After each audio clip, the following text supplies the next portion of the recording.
Today we will be reviewing the brand new 2024 Natural History Museum LEGO Modular. Guys, this is the brand new modular we are going to be getting on the shelves. I'm so excited. I was so happy to build this set early. Thanks to the LEGO group for sending this over.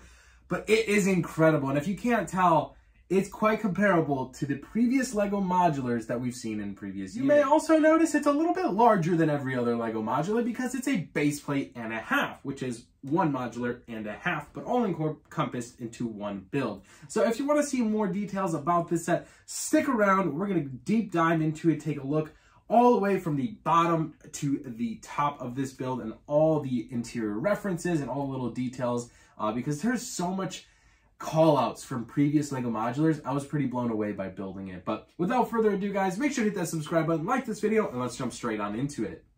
A couple of quick call outs on the new 2024 LEGO Modular. The official name is the Natural History Museum.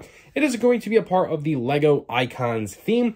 It comes with 4,014 pieces, which makes it 12 pieces larger than the biggest LEGO modular currently, which was the Assembly Square. And of course, going to be set number 10326.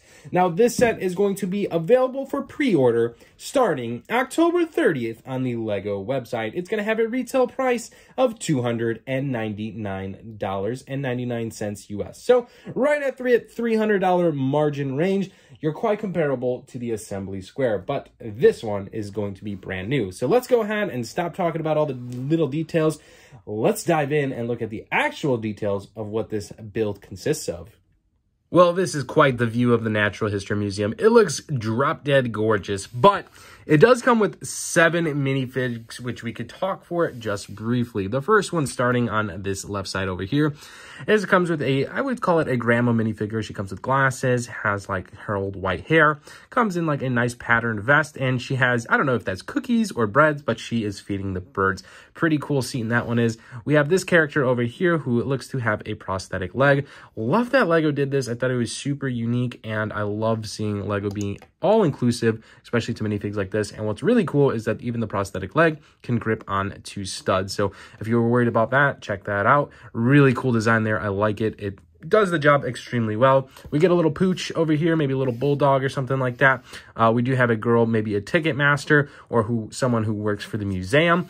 She comes with a nice little badge on top of her torso, a nice printed face, and kind of like long, luxurious dark brown hair. We do have a child, the only child in this set, who could have knocked down one of the potteries. I don't know. He has an expression like he did something that he shouldn't have. Who knows? Maybe he saw a ghost in the museum. We also have this character right here, I believe, who is a call out to the Parisian restaurant, but he kind of maybe leads the museum. But really like this torso print. He has a central badge and a bow tie. He does have white, thick gray hair and a beard. Love his glasses as well. Overall, probably one of my favorite minifigs from that set. Then we do have maybe a custodian in a badged shirt as well. And maybe a night worker, but he seems to be working at the museum. And then 2 characters we're going to include here are the 2 statue characters. Comes as a full minifig, no face printings, but one is a female over here, and then one is a male on this side over here. And then the last minifig we incorporate is a window washer, or just maybe a worker for the museum. On here, it is incredible. It's probably one of the coolest looking modulars on the block. I kind of compare it to the town hall, which I'll grab in just a minute. We can see a kind of a size comparison, but let's just talk about the facade here. Some notable key features would be like the window washing station. I think it's really cool. It kind of just sits on these like Technic made pieces, so you can kind of move it any way in which you want. I really did like that. I like the greenery in the background sitting in front of these window wells. The overall color scheme of the facade, it screams this like olive green color sitting over like a dark tan and a light tan and even brown window trims. It just really goes.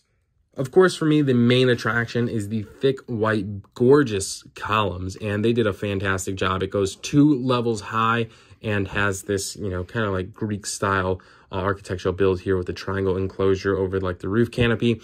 I love it. I think it does the job really well. We do have a museum printed element over here that clearly states this is our city's museum. And then we do have 2 banners, which I thought was something different that LEGO incorporated. These are not like felt. They are actually plastic Kind of reminds me like of a vinyl film, but they are plastic. And this one says explore the future, has some spaces over here with studs going around, and then go back in time has a Brachiosaurus.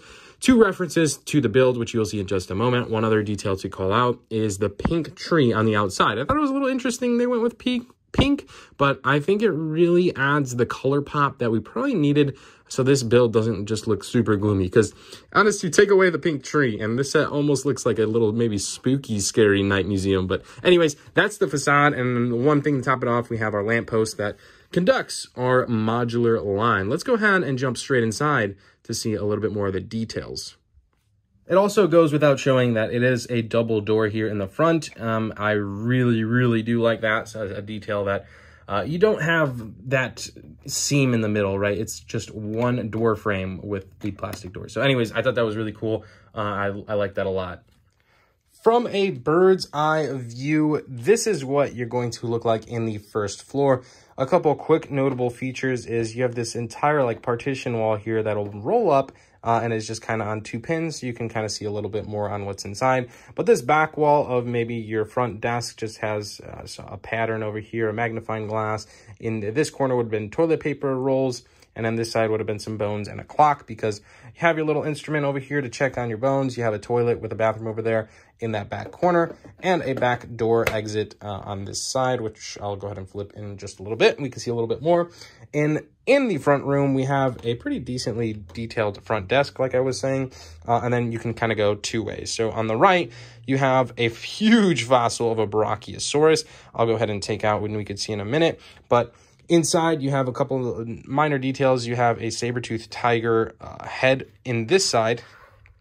And then you also have like a rope build, maybe from an excursion or something. And yes, this is dinosaur feces, so potentially a Brachiosaurus. But anyways, the Brachiosaurus comes on a podium like so, and you can kind of probably place him outside of your build and it would look still pretty cool. He does extremely stand tall, so he's a tall dinosaur, obviously, but he reaches into the second floor, which we'll show you in just a little bit, but here's the floor level, and here's the Brachiosaurus. So a nice maybe inch or 2 higher than the actual first floor, which is a nice little addition, which you'll see in just a little bit. And then on the opposite side, we have a nice detailed room. Of course, the whole entire floor is patterned, has, you know, like a desert tan with that kind of like orange cream color.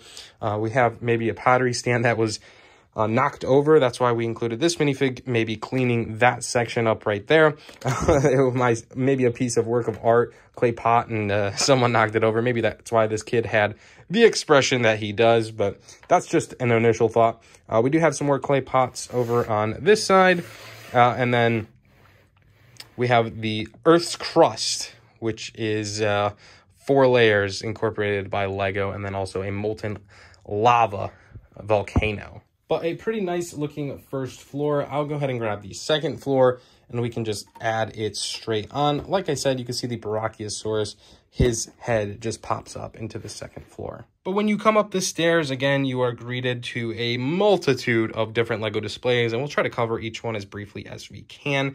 But you have both sides here where you can kind of inspect the first level floors. I thought that was really cool. Again, the second floor not being tiled, it seems a little bit open. I guess that's probably one takeaway. Like this whole section over here is just wide open and no tiles. It just takes away a little bit of detail in my opinion. But check that out. We do have a planetary system right there. Looks like we have a call out to maybe the NASA Apollo 11 set. We have an entire planetarium system. Check that out. It has all the planets. I could not name them all off the top of my head, but that just shows you the lack of knowledge immediately. But that was really cool. They had a meteorite. They had a telescope. They even have a blocked off staircase going to the 3rd floor. Ooh, wonder what that can mean. And then on the bottom left over here, you have the Galaxy Explorer potentially, or a space station. It's a call out to an old reference LEGO theme, so which I thought that was really, really cool. And that'll give it away a little bit for the opposite side, where we have a small pirate display, a small forest hideout, and a small castle for like the original fantasy castle. And then you have their helmets as well, like a pirate helmet, maybe like a archer helmet, and then also a knight's castle helmet. So really cool call out to some old LEGO themes. I thought I was really impressed with that, just having different call outs to different and old LEGO sets. And then we do have a anchor hanging up on this side. And like I said, when you go up that stairs where that was blocked off, what can it lead to? Well, here's the staircase on the open window. Here's the actual roof piece. Something to note is these beautiful skylights. I think they look magnificent. You have some peak flower references that I'm actually not too certain on what they are at this time and point, but we have a telescope and another, I would call this a secret building with extremely, you know, vivid access to, right? You have a window on top of that, but this whole portion just opens up pretty easy. It's just sitting on 2 studs. And we have that mysterious figure up there that has an entire desk and office to himself. So it's pretty busy in here. There's a ton of little details. He's, like I said, got a typewriter in there. He's got some scrolls potentially, like maybe botanical tree growing, a map, and then a boatload of books under his night lamp. So really cool and interesting little detail. I thought I was done building details when I got to the roof floor, and I was like, holy cow, I did not expect this to be inside. And then you can see his chair right there where he can sit and work. So really cool piece of detail, and it just goes like that. It'll sit and close, and you have a door entry to get in there. But a really cool detail. And then one thing on the back side that I did like, the back, of course, is just, you know, pretty much flat walls. It's pretty basic, right? It's the back of a building, but you do have a downspout. It was just added detail I thought looked really good. And then, I don't know, you even added like the water coming out of it with a tree growing or like brushel growing. I thought it just made sense. Extremely good attention to detail there. And then here's our back door framed out in white. And then it looks like someone threw away a bone and the dog is chasing it in the back. And that is the same dog from the beginning of the set. I just moved him back here for the purpose of a dog sniffing out a bone. But if you made it this far into the video, I applaud you and let me know in the comments below. But I actually wanted to give my general thoughts and opinions on this set, as I really enjoyed the build. For those of you who don't know me, the LEGO Modular line was one of the, I would say, the founding reasons that got me into LEGO. And building this set kind of gave me that spark and that back to the like first original joy of building LEGO. I thought this set was incredible. I enjoyed it from bag 1 all the way to bag 33. And if you didn't check out my bag by bag review, I think that one has a little bit more details and coverage just because it was by bag and every single detail was incorporated into it. But anyways, check out that video. I'll link it at the end of this one.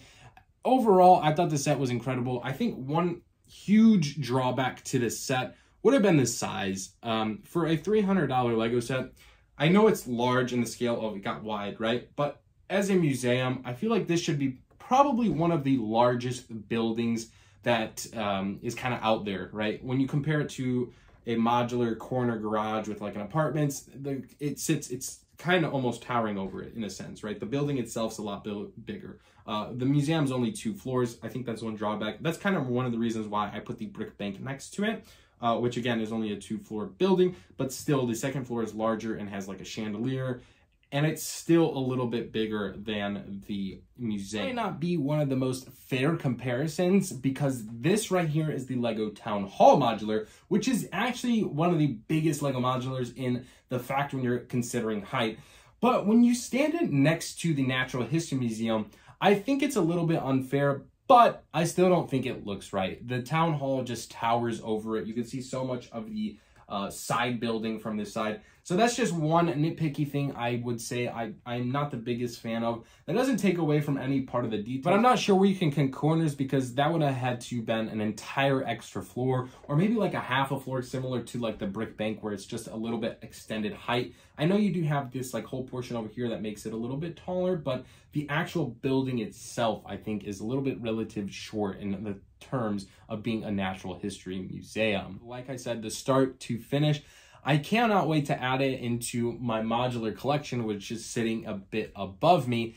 And then I think it might look nice next to Assembly Square since they're 2 large, long buildings. But that's just my initial thoughts. I will make a 3rd video here on the Natural History Museum where I set them next to different modulars and see where this thing looks best next to. But for now, thanks so much for watching, guys. I hope you enjoyed my review. Let me know if you'll be picking this up day 1 or even pre-ordering it in the comments below, as well as let me know your general thoughts. As always, guys, make sure to hit that subscribe button so you don't miss out on any more other LEGO reviews. And again, a huge thank you to the LEGO group for sending this set early to review it on this channel. So thanks so much for watching, guys. Love you guys. My name's Christo from Stud City. We'll see you in the next one. Peace out.